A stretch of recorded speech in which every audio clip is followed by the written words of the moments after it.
नमस्कार जय श्री जगन्नाथ दर्शक बंधु मुझे देवानंद आपको स्वागत करुच्ची आज नूतन अध्याय दर्शक बंधु आप सीधा सड़क देखुवे और जानी सारे घरे घरे परिचित ओडिशार सुनामधन्य प्रवक्ता जगन्नाथ संस्कृति गवेषक एवं मालिका कथाकार प्रेम सागर बाबा अरक्षित दास महाराज सीधा सड़क बाबा आम सहित आज जोड़ी होती बाबा आज महाप्रभु जन्म नहीं कि मालिकू बड़ तथ्य संग्रह कर सीधा सड़क बाबा सहित कथा अनेक आलोचना पर्यालोचना भितर एक बड़ तथ्य बाबा को आज मिली सीधा सड़क बाबा सहित कथा आम सहित जोड़ी रुहतु भिडियो शेष पर्यटन बाबा आपन को प्रणाम एवं आम चैनल को स्वागत। जय जगन्नाथ, जय पंचसखा, जय ध्यान कूद, जय गुरुदेव। बहु लोक बहु कथा मालिका संपर्क रे कहउछंती। महाप्रभुंकर चरण तले अनंत कोटि प्रणाम। एवं जगन्नाथ होउछंती आम जगतर पूज्य, जगत जीवन हरि जगतर नाथ, से जगत नाथ, अनंत ब्रह्मांडर नाथ। आ महापुरुष पंचसखा माने जो मालिका लिखिछंती, से मालिकारे जो अवतारी अवतारवादर कथा वर्णना करिछंती एवं जो गुड़िक समय सामयिक पई कहिछंती ताकू ठीक से बुझिबा आ बुझेबा एते सहज नुह। एवं केबे जुग सरीब, केबे जुग आरंभ हब, केबे जुग अवतारी पुरुषंकर नीड़ा हब, जदिओ मालिकारे आलोचना करी विभिन्न समय विभिन्न कथा लोक मान कहउछंती बा किछि आदर्श बा किछि मार्ग देखौछंती, किंतु तार सठिक विवरणी समस्ते जानुनाते। आज आपन सेमति किछि कथा विशिष्ट कथा सुनाउची। मालिकार पांडुलिपि आपण देखंतु। मालिकार पांडुलिपि जोटा मालिकार पोथी उद्धार होती केतु गुड़े पद आपण मान शुणाऊँ आपण मान उद्देश्य एटा साक्ष्य लक्ष्य प्रत्यक्ष प्रमाण। महात्मा गांधी जे जन्म होइबे नारद टंती सेई, एकाकार धर्म करिबे संसारे, देवे देवे जीवे गोप्य होई, 46 परे गत होई गले 16 खेल लागी जीव मही, हिंदू मुसलमान लागिब समर, पाकिस्तान नीला पाई, 13 जन राजा मिलिबे सेठारे, लड़ाई लागिब तही, टिकरा गोहिरी अनंत देखिबे संहार करिबा पाई, ब्रिटिश आईनी 6 जन राजा सैन्य आनिबेटी बाही, जर्मनी जापानी अमेरिका सहित उच्छन करिबे मही, तुर्की बोलिन से महाप्रतापी सैन्य आनिबे सजाई, कटक चौद्वार लक्षे राजा मेल एक कथा सत्य अटई, रुषिया बोलिन से धर्मराजन सैन्य आनिब सजाई, नुआ देउलकु ध्वजा जेल बांधिब सुंदर दिशिब मही, कल्कि अवतार हेबे चक्रधार लोहित वन अटई, कहई अच्युत देखिबा देखिबा कि मन मोर रहीअछि ठाई, मोर मन रहीअछि। तेणु अच्युतानंद महापुरुष ये गोटे एमती तो देश विदेशर बहु कथा आपण माने चित्रित करी कहउचंती, किंतु ए सब जो कथा लिखाई जो बाणी गुड़िक आपण अच्युतानंद महापुरुष लिखिछंती, एथुरु मन करंतु ए जो छद्मवेशी सन्यासी छद्मवेशी अवतारी अवतार माने निजको प्रतिपादित करूछंती कहउछंती, ए कोउठी चटी बही खंडे कोउठी खंडे दि चारि खंड ग्रंथ पाइकी कहउछंती, से माने पोथी ग्रंथ पांडुलिपि देखै पारिबे, प्रकृत तांक पाखरे से जिनिस अछि। महापुरुषंकर किछि गवेषक साधक किछि अध्यापक किछि प्रोफेसर किछि साहित्यिक महापुरुष मान धर्म दर्शन को देले, जो महापुरुष माने अतीत रे 1 लक्ष ग्रंथ रचना करिछंती बोली कहिछंती। 36 संहिता 78 गीता वंशानु सप्त विंशरे, उपवंशानु सप्त खंड घेनिण भविष्य सप्त खंडरे, पदे पद्मावली लक्षे कजे ग्रंथ सबु श्रीकृष्ण महिमा, तो आगे कहली बरज कुमार ब्रह्म सारस्वत सीमा। महापुरुष अणाकार संहितार लिखिछंती जे 36 संहिता 78 गीता वंशानु सप्तविंशरे, उपवंशानु सप्त खंड घेनी भविष्य सप्त खंड, पदे पद्मावली लक्षे कजे ग्रंथ सबु श्रीकृष्ण महिमा। ଲକ୍ଷାଧିକ ଗ୍ରନ୍ଥର ରଚନା କରିଛନ୍ତି, ବିଭିନ୍ନ ଭାବରେ ଲେଖିଛନ୍ତି। ଅଚ୍ୟୁତାନନ୍ଦଙ୍କର ମାର୍ଗରେ ଯଦି କିଏ ଯାଇଥାଏ, ମହାପୁରୁଷଙ୍କୁ ଜାଣିଥାଏ, ତା ପ୍ରଥମେ ତାଙ୍କ ଶୂନ୍ୟ ସଂହିତାକୁ ଜାଣିବା ଦରକାର। ମାଳିକା ହଉଛି ଏକ ଭବିଷ୍ୟତବାଣୀ, ଗୋଟେ ଯୁଗାନ୍ତର ଭବିଷ୍ୟତବାଣୀ। ଆମେ ଯଦି ମାଳିକାକୁ କହିକି ଲୋକଙ୍କୁ କିଛି ବୁଝେଇଛୁ ବା ଦର୍ଶନ ଦେଇଛୁ, ତାର ଏକମାତ୍ର କାରଣ ହଉଛି ଗୋଟାକୁ ଲୋକଙ୍କୁ ସଚେତନ କରିବା।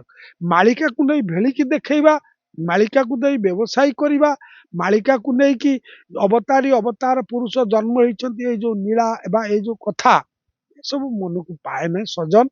ଏବେ ବହୁ କଥା ବହୁ ଭାବରେ ଆମ ଓଡ଼ିଶାରେ ଖେଳୁଛି, କିନ୍ତୁ କିଏ କହୁଛନ୍ତି ଜନ୍ମ ହେଲେଣି, କିଏ କହୁଛି ଜନ୍ମିକି ଖେଳିଲେଣି, କିଏ କହୁଛନ୍ତି ଜନ୍ମ ହେବେ, କିଏ କହିବେ ଯୁଗ ସରିଗଲାଣି, କିଏ କହୁଛି ଯୁଗ ଆରମ୍ଭ ହେଇଛି, କିଏ କହୁଛି ସତ୍ୟ ପ୍ରବେଶ କରିଗଲାଣି, କିଏ କହୁଛି। ଆପଣଙ୍କୁ ଏ ଯୋଉ ପଢେଇକି ଶୁଣେଇଲି, ଏଥିରୁ ମାନନ୍ତୁ ଏଇ କୋଉ ମସିହା କୋଉ ସାଲ କୋଉ ବେଳରେ ହବ କିଏ କହିପାରିବେ କି? ତେଣୁ ମାଳିକା ବର୍ଣ୍ଣିତ କଥା କେବେ ମିଥ୍ୟା ନୁହେଁ। ୟାକୁ ପାଇଁ ଆମେ ଶହ ଶହ ପାଣ୍ଡୁଲିପି ପୋଥି ରଖିଛୁ, ଯୋଉଟା କି ତାର ପ୍ରମାଣ ବି ଆମେ ଦେଇପାରିବୁ। ତେଣୁ ତାହା କେବେ ହବ, କାହିଁକି ହବ? ଧରନ୍ତୁ ଯୁଗ ଶେଷ ହବ, ଗୋଟେ ଯୁଗ ଶେଷ ସମ୍ପର୍କରେ ଗୋଟିଏ ବାଣୀ ଆପଣ ନିଅନ୍ତୁ। ବୈଶାଖ ଶୁକ୍ଳ ଅଷ୍ଟମୀ ଗୁରୁବାର ଦିନ, ସେଇ ଦିନ କଳି ଯୁଗ ହୋଇବ ସମ୍ପୂର୍ଣ୍ଣ। ସେ କେବେ କୋଉ ମସିହାରେ ହବ କୁହନ୍ତୁ? ବୈଶାଖ ଶୁକ୍ଳ ଅଷ୍ଟମୀ ଗୁରୁବାର। ମୀନ ଶନି ଉପରେ ବହୁତ ତର୍କ ବିତର୍କ ହଉଛି। ମୀନ ଶନି ଏମିତି ଭାରତରେ ଆମ ଦେଶରେ ବହୁ ବାର ପଡିଛି। ଠିକଣା ଅଚ୍ୟୁତ କଲେ ଠ 3 ପାଶେ 5 ରଖିଲେ ଠକିଦେବ ମୀନ ଶନି ବୋଲି। ସେ ମୀନ ଶନି ପଡିଲେ କଣ ହବ ଏବଂ ମୀନ ଶନି କେତେବେଳେ କେତେବେଳେ ପଡିଥିଲା? ମହାଭାରତରେ କେବେ ପଡିଥିଲା, ରାମାୟଣ ରାବଣ ଯୁଦ୍ଧ ବେଳେ ପଡିଥିଲା, ଏବଂ କଳି ଯୁଗରେ ବି କେତେ ଥର ପଡିଛି। କେତେ ଥର ଠାକୁର ନବେ କଳେବର ହଉଛନ୍ତି, କାହିଁକି ହଉଛନ୍ତି? କେତେ ଥର ପ୍ରଭୁଙ୍କର ମହିମା ଅଛି, ପ୍ରଭୁ କେତେ ଥର ସ୍ଥାନ ତାରିତ ହେଇଛନ୍ତି, କିଏ ତାର ଠିକଣା କହିବ? କିଏ କହିବ ପ୍ରଭୁଙ୍କର ମହିମା ଆଉ କଥା? ତେଣୁ ମାଳିକାରେ ବର୍ଣ୍ଣିତ କଥା କେବେ ମିଥ୍ୟା ନୁହଁ, କିନ୍ତୁ ତାକୁ ଠିକ ସେ ବୁଝି ପାରିବେନି। ବହୁ ଜାଗାରେ ମସିହା ସାଲ କଥା, ମସିହା କଥା ମହାପୁରୁଷ ଲେଖି ନାହାନ୍ତି। ଯେମିତିକି ଆପଣଙ୍କୁ ଗୋଟେ ଠାରରେ କହିଲେ, ଲେଖା ଯନ୍ତ୍ର ମାନ ଓଲଟି ପଡିବ, ପଢା ଜ୍ଞାନୀ ହେବେ ମନ। ଯୋଉମାନେ ମାନେ ମଙ୍ଗ ମଙ୍ଗୁଆଳ ବୋଲ ନ ମାନିବ, ଜ୍ଞାନ ହେବ ଶରଣ। ମାନେ ଯେ କହନ୍ତା ବହନ୍ତା ସରତା ବକତା ଥୟ ନ ପଡିବେ କେହି, ଯେଉଁ ଆତ୍ମଜ୍ଞାନ। ଆତ୍ମଜ୍ଞାନ ମୁଁ କିଏ, କୋଉଠୁ ଆଇଛି, କୋଉଠିକି ଯିବି, ଏଇ ତତ୍ଵରେ ଯେ ଅବଗାହୀ ହେବ, ତାକୁ ହିଁ ଗୁରୁ ବା ଗୁରୁବାଚକ କୁହାଯାଏ। ଯେ ବ୍ରହ୍ମ ବିଦ୍ୟା, ଆତ୍ମଜ୍ଞାନ, ସ୍ୱର ତତ୍ଵ, ଷଡ଼ଚକ୍ର ନିରୂପଣ, ଜୀବ ପରମ ତତ୍ଵ ଏବଂ ପ୍ରାଣାୟାମ ଯୋଗ ସାଧନା ଆଦି ଶିଖେଇତି ତାଙ୍କ ଗୁରୁକଳ୍ପ ଭାବରେ ଗ୍ରହଣ କରି ତାଙ୍କଠୁ ଶିଖିବା, ଆମେ ସୁରକ୍ଷା ନେବା, ଆଧ୍ୟାତ୍ମିକ ଚେତନା ବଢେଇବା।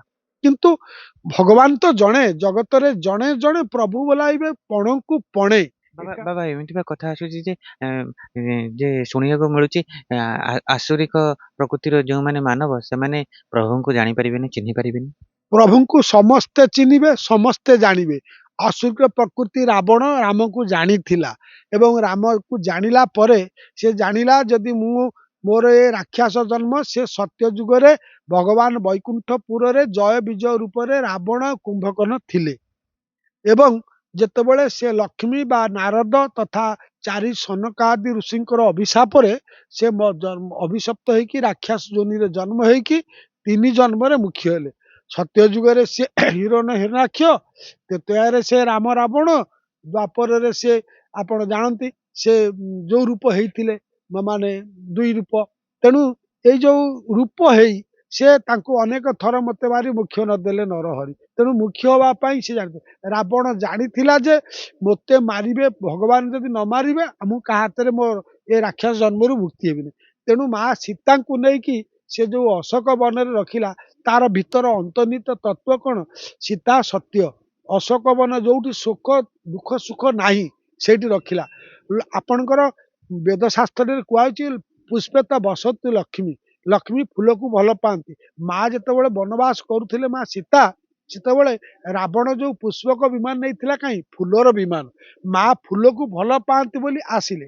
ଆମେ ଅନ୍ୟ ଅନ୍ୟ ବିଷୟ ଆଲୋଚନା କରୁଛେ, ସେ ରୂପ ଧରିକି ଯାଇଥିଲେ, ତେଣୁ ମାୟା ରୂପ ଧରିଥିଲେ ବୋଲି ସେ ବଧ୍ୟର କାରଣ ହେଲେ। କାରଣ ସେଠି ମଧ୍ୟ ସେ ମାୟା ରାବଣ ରୂପରେ ଯାଇ ସନ୍ନ୍ୟାସୀ ହେଇଥିଲେ, ରାମ ପ୍ରତିଶ୍ରୁତି ଦେଲେ ମାୟା ରୂପ ଧରିଛି ବୋଲି ମଲା। ତେଣୁ ସନ୍ନ୍ୟାସୀ ରୂପ ମାୟା ଧରିଲେ ବିନାଶ ହବ। ଯୋଉ ସନ୍ନ୍ୟାସୀ ମାନେ ମାୟା କରୁଛନ୍ତି, ତାଙ୍କର ନିଶ୍ଚୟ ବିନାଶ ହବ।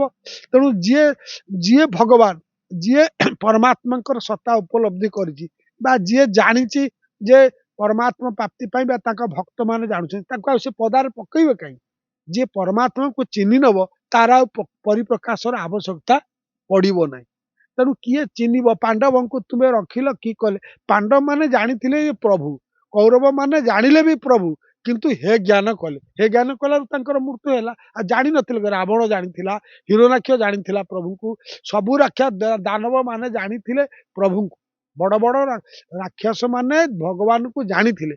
ଜାଣିଲା ସତ୍ତ୍ୱେ ବି ସେ ପ୍ରଭୁଙ୍କ ହାତରେ ମରିବା ପାଇଁ କି ଚାହୁଁଥିଲେ, ଯେ ତାଙ୍କୁ ତ ଆଉ କେହି ମାରିପାରିବେ ନାହିଁ।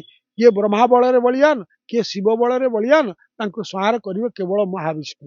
ତେଣୁ ବିଷ୍ଣୁଙ୍କ ହାତରେ ମରିବେ। ତେଣୁ ବିଷ୍ଣୁ ରାମ ଅବତାର, କୃଷ୍ଣ ଅବତାରରେ ତାଙ୍କୁ ସଂହାର করে ମୋକ୍ଷ ଦେଲେ। ରାକ୍ଷସ ଦାନବ ମାନବ ଏ ଆଲୋଚନା ନେଇ ମାଳିକାର କୌଣସି ପ୍ରଶ୍ନ ନାହିଁ। କେହି ଯିଏ ପ୍ରକୃତ ସନ୍ଥ, ଯିଏ ପ୍ରକୃତ ଭଗବାନଙ୍କର ବିଷୟରେ କିଛି ଜାଣିଛି ବା ଭଗବାନଙ୍କ ବିଷୟରେ ବୁଝିଛି, ସେ କେବେ ନିଜର ପରିଚୟ ଦବ ନାହିଁ। ସେ ନିଜେ ଦାସାନୁଦାସ। ଦେଖନ୍ତୁ ଅଚ୍ୟୁତାନନ୍ଦ ମହାପୁରୁଷ ଗୋଟେ ଜାଗାରେ କହୁଛନ୍ତି, ତୁମ୍ଭ ସେବା କାହୁଁ ଜାଣିବି, ତୁମ୍ଭ ଭକ୍ତଙ୍କ ସେବା, ସେବାର ସୀମା ମୁଁ ନ ଜାଣି ଉଡ଼ି ବୋଇଲି ଅବା। ଶିବଚ୍ଛ ଆଙ୍କିତ ଏମାନେ ଯେଉଁ ଚରଣେ ନୀତି, ଜହି ପଦ୍ମଜନି ଭଜନ୍ତି ଭଣେ ଦିନ ଅଚ୍ୟୁତି। ଦାସାନୁଦାସ ଯେ ଲକ୍ଷ୍ୟ ଗ୍ରନ୍ଥର, ସେ ଅଚ୍ୟୁତଙ୍କର ପାଦ ରେଣୁକୁ ଯୋଗ୍ୟ ହବା ଶକ୍ତି ଆମ ମାନଙ୍କର ନାହିଁ। ତେଣୁ ଏତେ ବଡ ମହାପୁରୁଷ ପଞ୍ଚସଖା ଯେ ନିତ୍ୟରୁ ଆସିଥିଲେ, ମହାନିତ୍ୟ ସ୍ଥଳରୁ ପଞ୍ଚସଖା ନିତ୍ୟରୁ ଆସିଥିଲେ, ସେ ଅନିତ୍ୟ ଲୋକ ତାଙ୍କୁ କେମିତି ଚିହ୍ନିବେ? ନିତ୍ୟ ଲୋକ ହେଲେ ତାଙ୍କୁ ଚିହ୍ନିବେ। ମାନେ ନିତ୍ୟ ଯିଏ, ନିତ୍ୟ ଦଳ, ନିତ୍ୟ ଯିଏ ତାଙ୍କୁ ଧ୍ୟାନ କରୁଥିବ, ନିତ୍ୟ ଯିଏ ତାଙ୍କୁ ଯୋଗ କରୁଥିବ, ସେ ତାଙ୍କୁ ପାଇପାରିବ, ଦେଖିପାରିବ। ତେଣୁ ନିଜର ବଡ଼ିମା ଯୋଉମାନେ ପ୍ରକାଶମାନ ହେଇଛନ୍ତି ଭାରତରେ, ବହୁ ବି ଏମିତି ପ୍ରକାଶମାନ ହେଇକି ମଧ୍ୟ ତାଙ୍କର ବିନାଶ ଅଧପତନ ହେଇଛି। ତେଣୁ ନିଜକୁ ଯୋଉମାନେ ପ୍ରକାଶ କରୁଛନ୍ତି, କେଉଁଠି କଳିକି ଅମକ ଢିଙ୍କି, ଏସବୁ ଜିନିଷ ଗୋଟେ ପ୍ରମାଣିକ ହେଇପାରିବ ନାହିଁ। କାହିଁକି ନା ସେ ପ୍ରକାଶ କାହିଁ କରିବ? ଯେତେବେଳେ ଜାଣିବେ, ତାଙ୍କୁ ଯୋଉ ଭକ୍ତ ଜାଣିଯିବେ ତାଙ୍କ ହାତରେ ମହୁ ଝରୁଛି କି କ୍ଷୀର ଝରୁଛି କି ତାଙ୍କ ଗୋଡରେ ଅଷ୍ଟାଦଶ ଚିହ୍ନ ଅଛି କି ତାଙ୍କ ପାଖରେ କିଛି ଲକ୍ଷଣ ପାଇବେ, ସେ ଭକ୍ତ ତାଙ୍କୁ ତାଙ୍କର ଭଜନ କରିବେ। ଆଉ ସିଏ କାହିଁକି ଅନ୍ୟମାନଙ୍କୁ, ଯିଏ ଯିଏ ଜାଣିବ ସିଏ ଭକ୍ତି କରିବ। ଜଳରେ ସ୍ନାନ କରୁ କରୁ ଅକୁର ଜାଣିଲା, ଶଙ୍ଖ ଚକ୍ର ଚିହ୍ନ ଦେଖିଲା, ସେ ଜାଣିଲା ମୋ ପାଖରେ ଶଙ୍ଖ ଚକ୍ର ଚିହ୍ନ ଅଛି। ଉଦ୍ଧବ ଜାଣିଲା, ସାର୍ଥକୀ ଜାଣିଲା, ଜାଣିନଥିଲେ ଗୋପାଳୁନୀ ମାନେ, ଗୋପର ଗୋପାଳୁନୀ ମାନେ ଜାଣିନଥିଲେ, ବହୁତ ଜାଣିଥିଲେ। ସେଇଥିରେ ବିଭୀଷଣ ଜାଣିଥିଲା, ରାକ୍ଷସ ଥିଲା, ବିଭୀଷଣ ଜାଣିଥିଲା, ପ୍ରହ୍ଲାଦ ଜାଣିଥିଲା, ଦୁର୍ବ ଜାଣିଥିଲା, ଜାଣିନଥିଲେ କାହିଁ? ତେଣୁ ପ୍ରଭୁଙ୍କୁ ଜାଣିବା ଲୋକ ଯିଏ, ସିଏ ଜଣେଇ ହବନି। ମୁଁ ତ ମୋର ପ୍ରଭୁଙ୍କୁ ପାଇଲି, ଯାହାର ବିଶ୍ୱାସ ହବ ସିଏ ଯାଉ। ଯଦି ପ୍ରଭୁ ତାକୁ କୃପା, ତୁମେ ଯଦି କୃପା କରିବ ମୋତେ ଥିବ ଆବରି, କୃତାନ୍ତକ କିସ କରିବ ବୋଧନ। ଜଣେ ପ୍ରକୃତ ଜ୍ଞାନୀ ସେ ପ୍ରଚାର ପ୍ରସାରକୁ ଯିବ ନାହିଁ, ଆମେ ମାନୁଛୁ, କି ନିଜକୁ କହିବ ନାହିଁ ମୁଁ ଏଇଆ। ଯଦି ତାକୁ କେହି ବି କହୁଥାଏ ଯେ ପ୍ରକୃତ ଜ୍ଞାନୀ ହେଇଥିବ, ସେ କେବେ ମୁକାର ଅହଙ୍କାରକୁ ଯିବ ନାହିଁ, ମୋର ବନ୍ଦ କରିଦବ। କାହିଁ ମୋର, କାହିଁ ମୋ ନାଁରେ କାହିଁକି ତମେ ମୋତେ ଏ କଥା ହାଲୁଛ? ତମର ଯଦି ଭକ୍ତି ହଉଛି, ମୋତେ ଗୁରୁ ବୋଲି ମାନୁଛ, କି ଜ୍ଞାନୀ କି ଜଣେ ମହାତ୍ମା ବୋଲି ଆଣୁଛ, ମୋତେ ତମେ ସମ୍ମାନ ଦିଅ, କିନ୍ତୁ ଅନ୍ୟକୁ କାହିଁକି କହୁଛ? ସେ କେବେ କହିବାକୁ ଦବ ନାହିଁ।